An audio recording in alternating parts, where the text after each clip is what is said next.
Yeah, on a global perspective, when you see India is still in the nascent stage when it comes to woodworking machinery, this thing. So here still we have a lot of machines being imported into India as of now in the woodworking sector. So there is a scope that the local machinery makers, woodworking machinery makers, must actually come up with that sort of a sales pitch first to have a strong presence actually in the Indian market.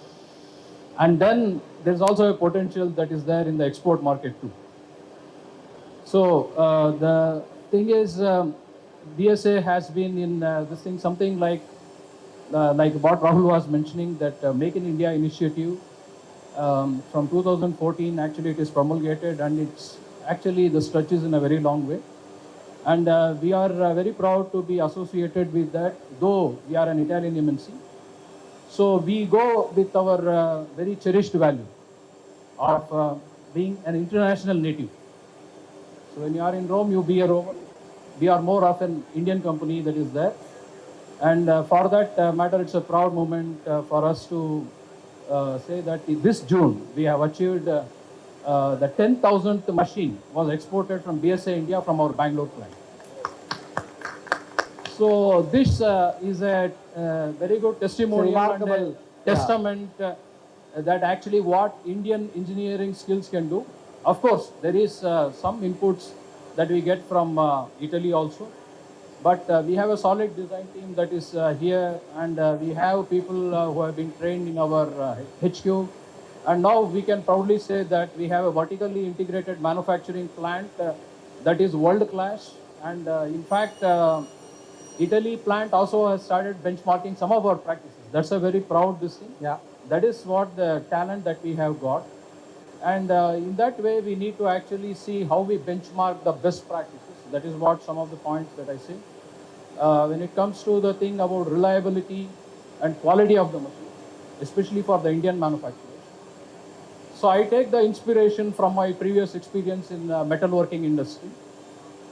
So I see that the Indian Woodworking Machine Tool Association is today where I saw IMTMA earlier. So Indian Machine Tool Manufacturers Association is a very strong body today. And at that time, there was a pivot organization to take care of that and actually to guide these small companies. When I joined Yes Designers in Bangalore, it was just 45 people around that.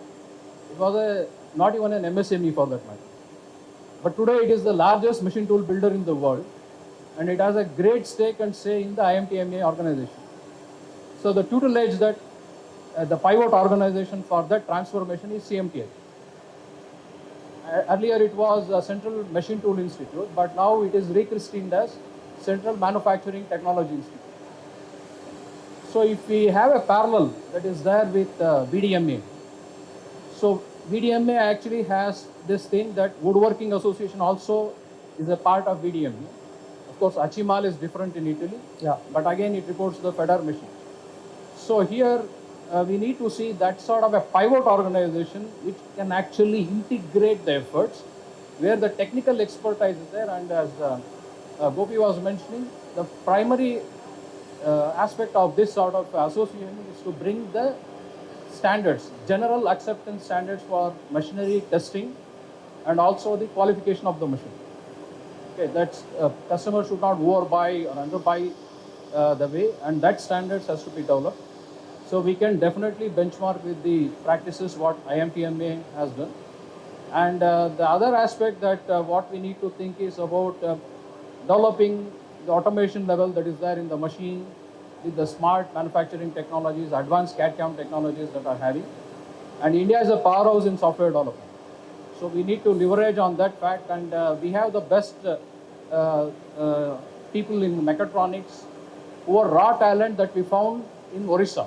In fact, from Orissa, I think one of the person who has won the skills medal, world skills medal, is from Orissa and is from mechatronics. And we have some people who are working with us from the same institute.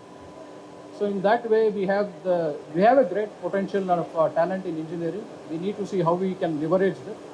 And also when it comes to the way, the potential that is there for woodworking machinery in terms of exports, we need to think about to scale up the automation level a little bit, at least the way it is something, the entry level automation, and also to seek the turnkey projects like what we have a very good way in machine tool industry where tooling suppliers are really interacting and connected with the machine tool makers. So that connect actually we need to establish a lot in woodworking sector. This is my views about it.